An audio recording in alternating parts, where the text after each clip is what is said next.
I'm asking the bigger question of who am I?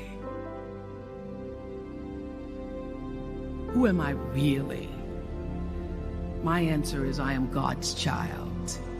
I am that which is born of all that is. I am, as Pierre de Chardin said, a spiritual being having a human experience, come trailing the breath of the ancestors yet, but trailing the breath of the angels, and understanding that because I am connected to the source of all that is possible for me. And what do I want? I don't want to just be successful in the world. I don't want to just make a mark or have a legacy. The answer to that question for me is I want to fulfill the highest, truest expression of myself as a human being. I want to fulfill the promise that the Creator dreamed when He dreamed the cells that made up me. What do I want? You must have some kind of vision for your life. Even if you don't know the plan, you have to have a direction in which you choose to go. I never was the kind of woman who liked to get in a car and just go for a ride. You want to be in the driver's seat of your own life, because if you're not, life will drive you. Knowing who you really are in this space and time that we embody. That's number one. What do you want? Who are you? Number two, you must find a way to serve. Martin Luther King said that not everybody can be famous, but everybody can be great, because greatness is determined by service.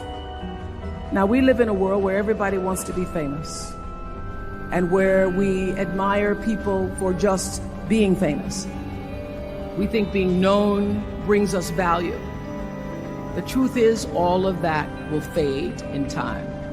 Service and the significance that you bring to your service is that which is lasting.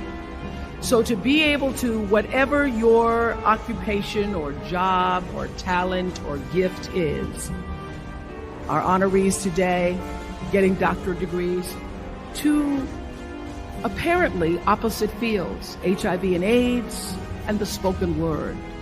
But what they have in common is service, using the spoken word in service to community and the world, using your knowledge and information about HIV and AIDS and medicine in service to the world. And if you look at all the most successful people in the world, whether they know it or not, they have that paradigm of service.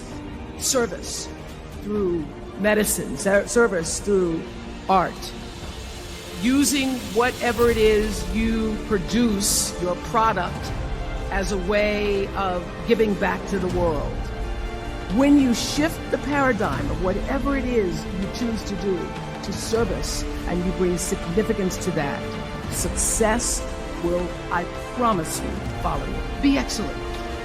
Let excellence be your brand. Everybody talks about building a brand. I never even knew what that was. When people say, you're a brand, I would say, no, I'm just Oprah.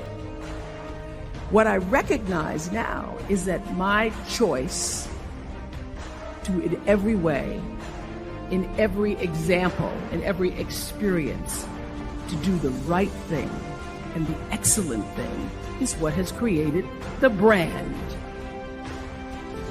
Years ago, I did an ad for Revlon for an ad they were doing called Unforgettable Women. And what I know is that when you are excellent, you become unforgettable. People remember you. You stand out. Regardless of what it is, you become an unforgettable woman. And that is what we all want. We want to be unforgettable and not forgettable. So doing the right thing, even when nobody knows you're doing the right thing, will always bring the right thing to you. I promise you that. Why? Because the third law of motion is always at work. For every action, there's an equal and opposite reaction. That is so true in all of our lives. Everything you even try to do to me, already done to you. So you don't have to worry about revenge or getting back at somebody, making sure they pay. You just have to do the right thing, and the right thing will follow you even when people don't support it.